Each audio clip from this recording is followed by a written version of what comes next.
এটা হচ্ছে বেদানা বা ডালিম, আনার যাই বলি না কেন, এটা বাজার থেকে নিয়ে এসেছি। নিয়ে আসার পর আমি যেটা করছি, অনেকেই কী দিয়ে ভিজিয়েছি জানতে চান, এটা হচ্ছে ঝিঙুর। এখানে হচ্ছে টক্সিনস রিমুভার বায়ো এনজাইম, এইটা দিয়ে আমি সারা রাত ভিজিয়ে রেখেছি। অথবা আপনারা বেকিং সোডা দিয়ে ভিজাতে পারেন। তো অনেকেই জিজ্ঞেস করেন যে বাজারের বেকিং সোডা নেওয়া যাবে কি না। আমি বাজারের বেকিং সোডা ব্যবহার করি না, আমি আলটিমেট অর্গানিক লাইফ থেকে বেকিং সোডা নিই, সেই বেকিং সোডা দিয়ে ভিজিয়ে রাখি। তাহলে যেটা হয় যে এটার খোসার উপরে যে প্রিজারভেটিভ থাকে সেটা কিছুটা দূর হয়। এবং এখন যেটা দিলাম এটা জাস্ট পানি, একদম সাদা পানি দিলাম এবং খোসা সহই এটাকে ব্লেন্ড করতে হবে। আমি ব্লেন্ড করে নিয়ে আসছি, এটা ব্লেন্ড করে নিয়ে এসেছি, একদম ব্লেন্ড হয়ে গেছে। এটাকে ভাববেন না যে বেদানার যে রস তার মতোই মিষ্টি লাগে। এবার হচ্ছে আমি এটা সেকে নেব।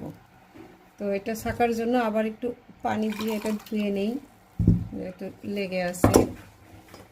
আর একজনের জন্য এটা অর্ধেকটা খেতে পারলে সবচেয়ে ভালো, কিন্তু আমি আজ এটা অর্ধেকটা 3 জন খাবো। কিন্তু যাদের সমস্যা বেশি, অর্ধেকটা একজন খেয়ে নেবেন। আর বাচ্চাদের ক্ষেত্রে চামচে করে যতটুকু খাওয়ানো যায়, কারণ এটা কিন্তু অনেক তেতো, খুবই বাজে স্বাদ। আনারের রস যেমন মিষ্টি বা একটা সুস্বাদু, যখন এই খোসার সাথে মিশানো হয়, বীজ সব যখন রস হয়ে গেছে, তখন এটা আর সুস্বাদু নেই, এটা অনেক তেতো হয়ে গেছে। রস করে নিলাম।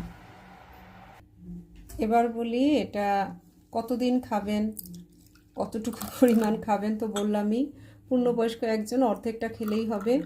আর ছোট বাচ্চাদের যতটুকু খাওয়াতে পারবেন, 7 দিন খেতে পারলে ভালো। তবে একদিন খেলেই কিন্তু এর কার্যকারিতাটা আপনারা বুঝতে পারবেন। আর পরে কি দিলাম, পরে আসলে কিছুই না, আমি যেহেতু এখান থেকে ঢেলে নিলাম, এটা ধুয়ে একটুখানি পানি মিশিয়ে দেব, আর কিছুই না।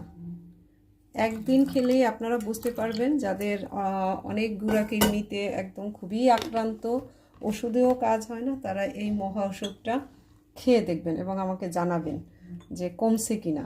7 দিন খেতে হবে না। আর বাচ্চাদের ক্ষেত্রে বলবো, বাচ্চাদেরকে চামচে করে যতটুকু খাওয়াতে পারেন প্রতিদিন ভোরে খালি পেটে খেতে হবে এটা।